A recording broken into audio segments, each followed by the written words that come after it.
When words fall short, when hope feels thin, listen close, let music begin. Hi, everybody. Today I have the privilege to introduce you to Leah Stancil. Hi, Leah. How you doing?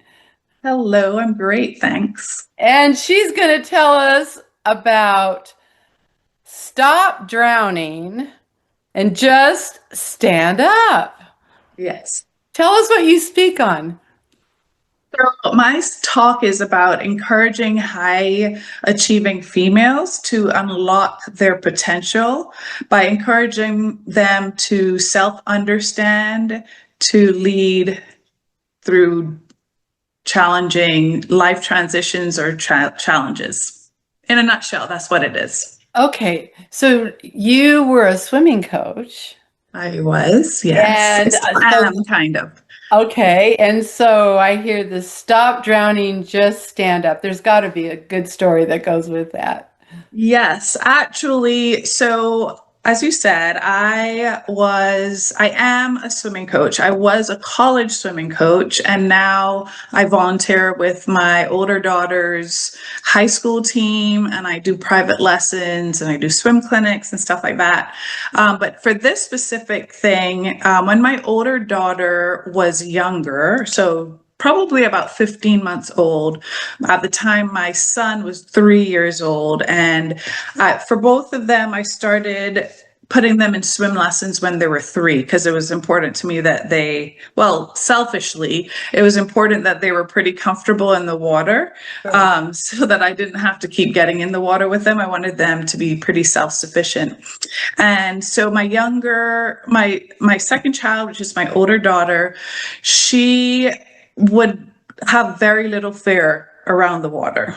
So she would be in the water a lot from a lot younger age.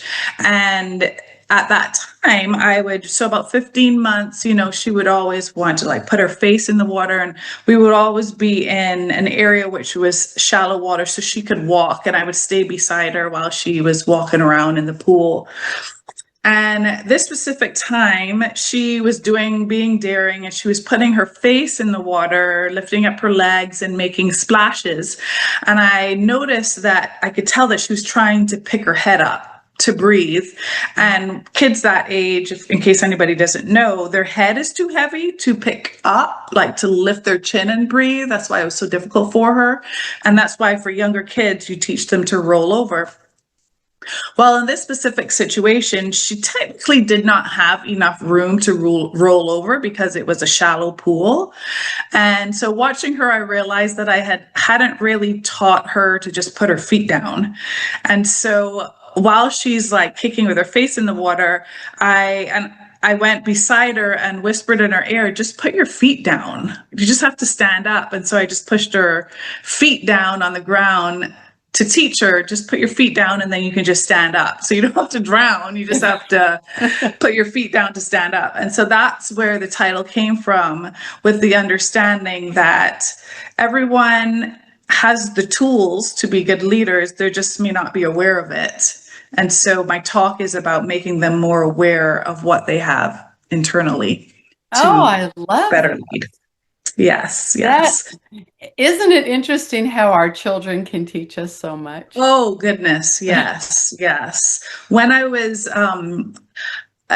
first started coaching, I didn't have any children, and then I had my son, and I would tell people all the time, my son had taught me to be a better coach than anything else, because things he would do, I would be like, I know you came from me, but I don't understand why you're doing that. And so I was definitely less judgmental towards the swimmers that I was coaching in college when I had my son, because it's like, I try to talk to him, but he's his own person. Even though he's a little person, he's still going to do things that I'm like, I don't understand. Why would you even decide to do that? It's very clever how you took that saying from that experience of your young daughter of saying, stop drowning, just Mhm. stand up. Yes.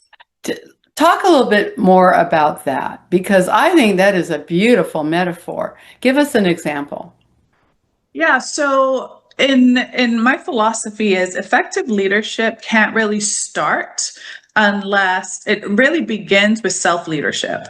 And you can only self-lead if you know yourself well enough to lead. And then once you can depend on yourself to lead yourself towards whatever goals you have, then it makes you more effective in leading other people. Well, in order to self-lead, you need to know yourself. So basically knowing what your tools are within yourself over your life experiences, over your trials, over your tribulations, over interaction with other people.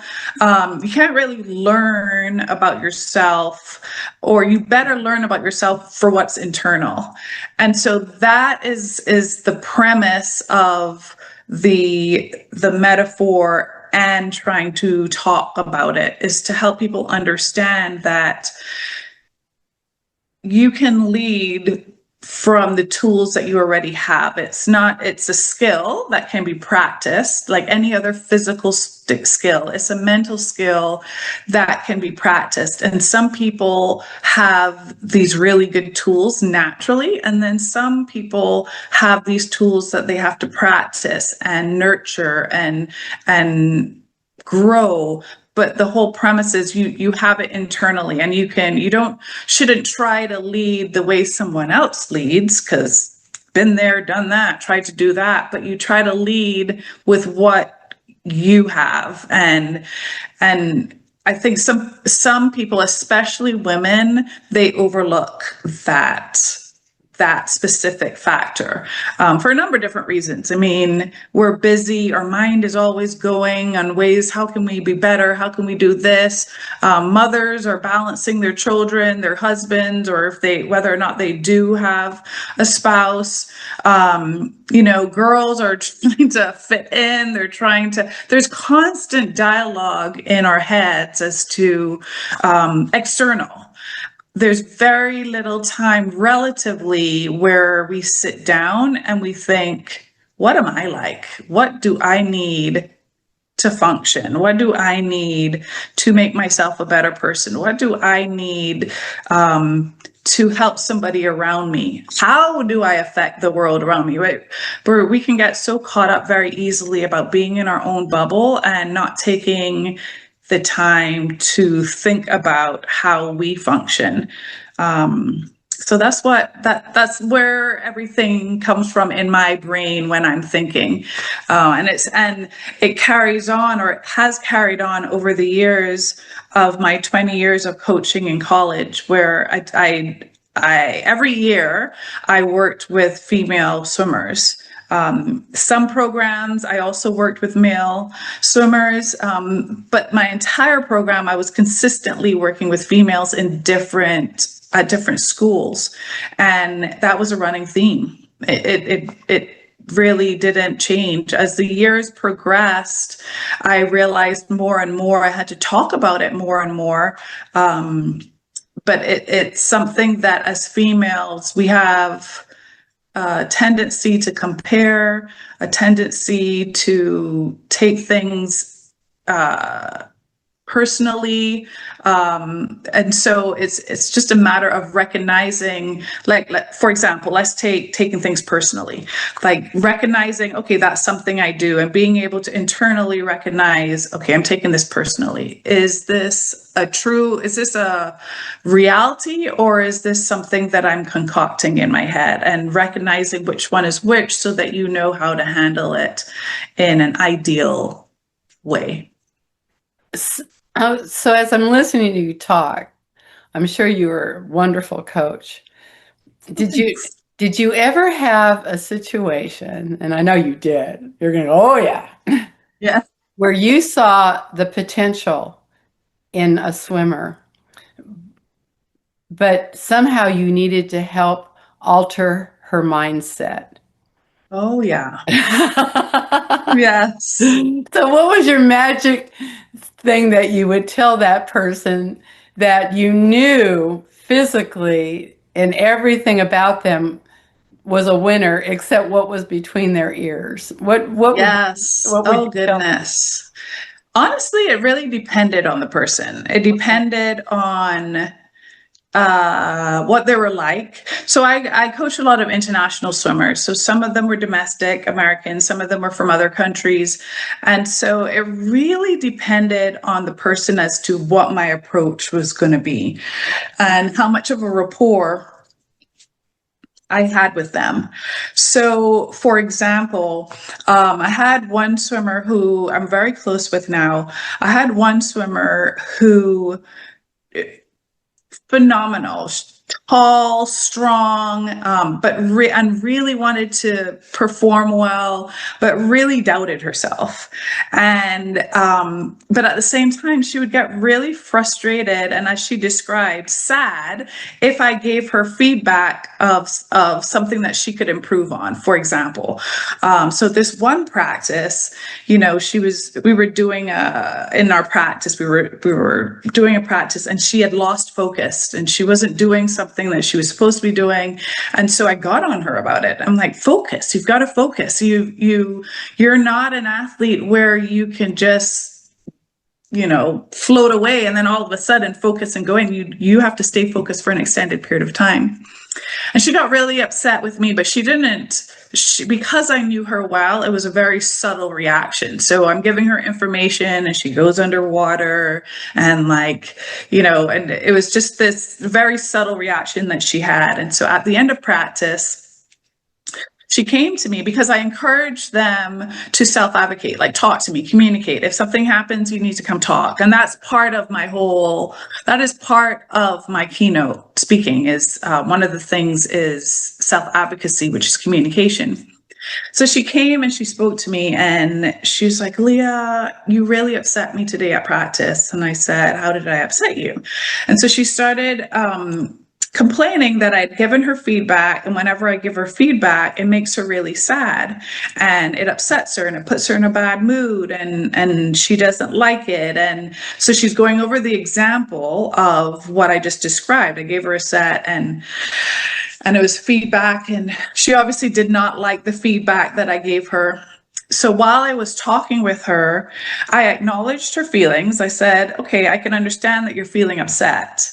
However, I want you to look at this at a different perspective. Okay. I gave you your feedback, and as I'm talking to you, you went underwater. What do you think you were communicating to me? And so she's like, oh, yeah. And I'm like, at that point, I didn't think you wanted to hear from me.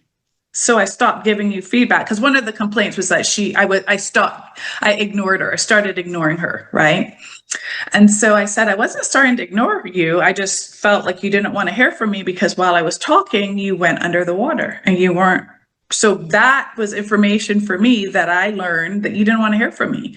I knew you were upset, so I didn't want to make you more upset. So I didn't talk with you anymore. And so she was like, oh, I guess you're right. I didn't realize it. So she was only focused on what I was telling her and how she was feeling in the moment. I went on to explain to her that when I gave you feedback, it's because I see your potential. I see your potential. I'm looking at your potential. So I'm giving you feedback to be better. I'm not giving you feedback because I don't think you're a good athlete. It's the complete opposite. I think you're a great athlete. I think you can do wonderful things. I have high expectations for you. It has nothing to do with me thinking you're a bad person or a bad athlete or a bad swimmer. It's because I believe in you. That is why I gave you that feedback. That's why I will continue giving you feedback.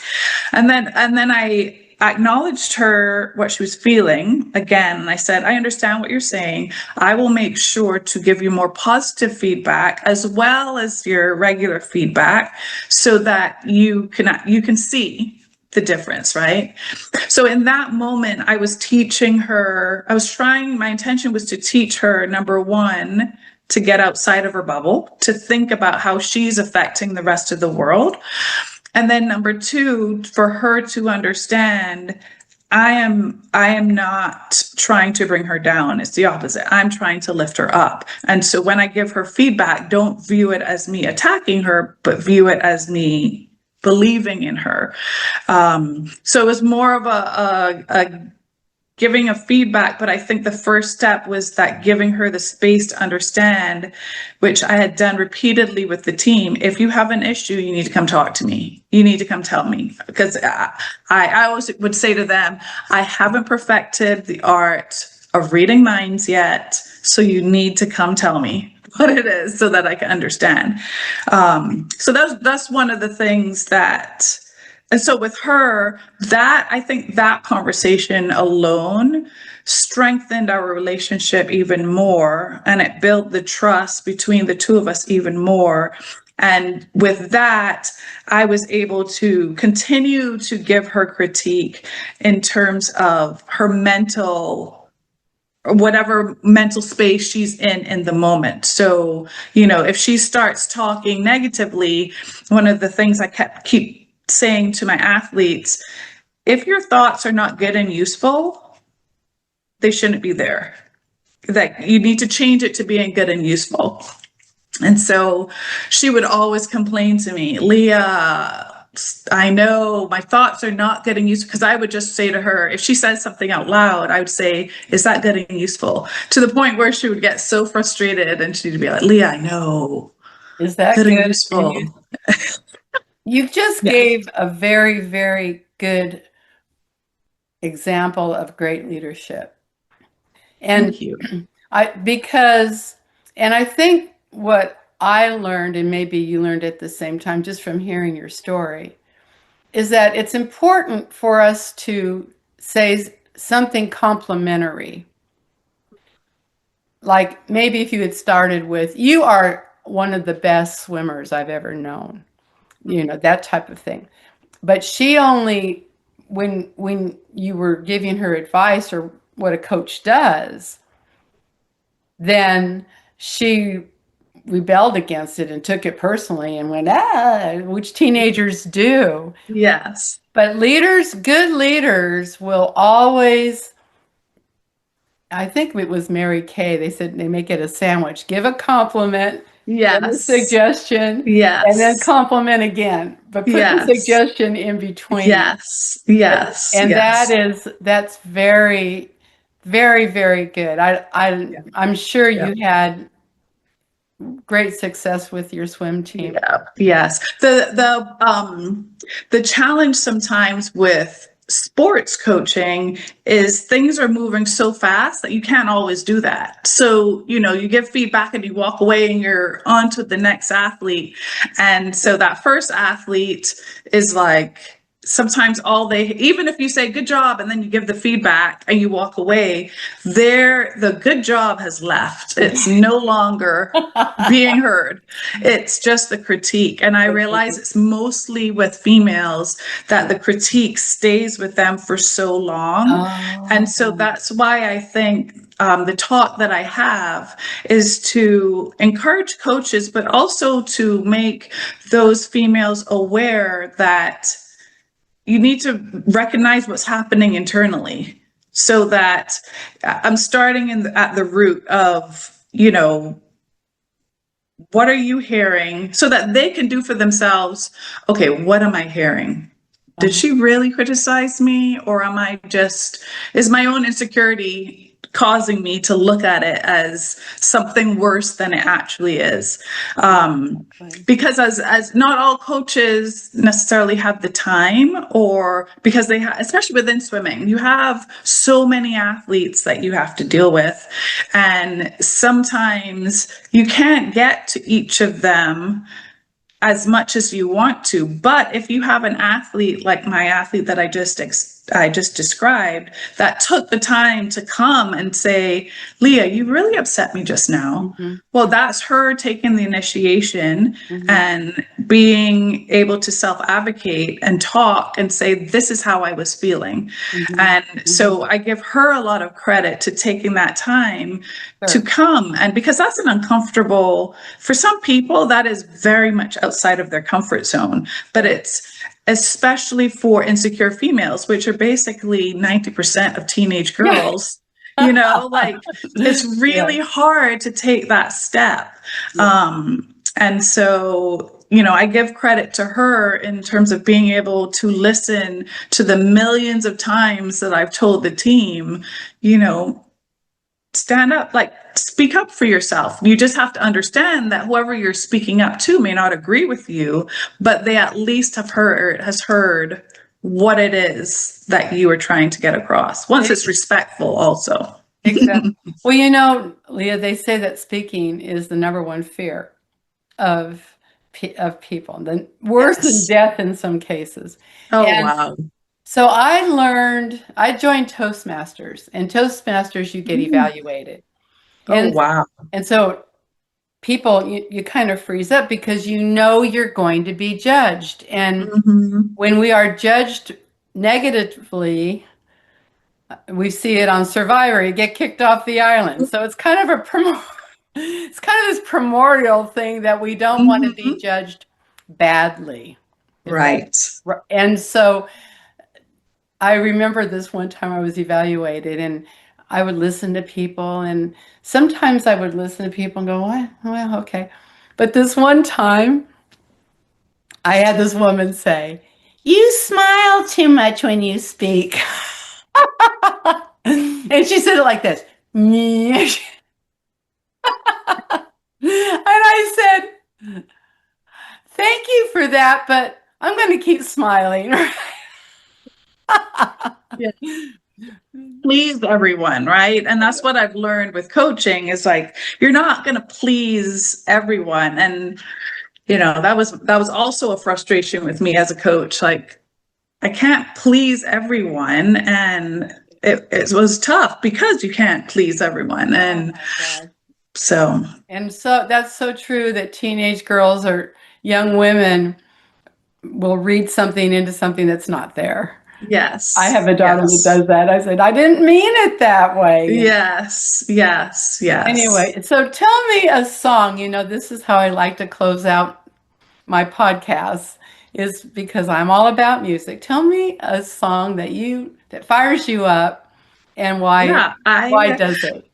Yeah, so I am very strong in my faith, and so I listen to a lot of Christian music on the radio, and one of my songs that I love when it comes on, it's called "I Know a Name," and it's by Elevation Worship. Okay. I like Elevation Worship a lot, actually, but it's called "I Know a Name," and I first heard it at church, and because I'd never heard it before, and then one day on the radio it came on, and I was like, "Oh, okay." So, what's that name, Leah? What's that name? Jesus. Yes. I love that name. Thank you so much. This has been of course really good, and I look forward to seeing you speak sometime. Thank you. Thank you for having me. Okay.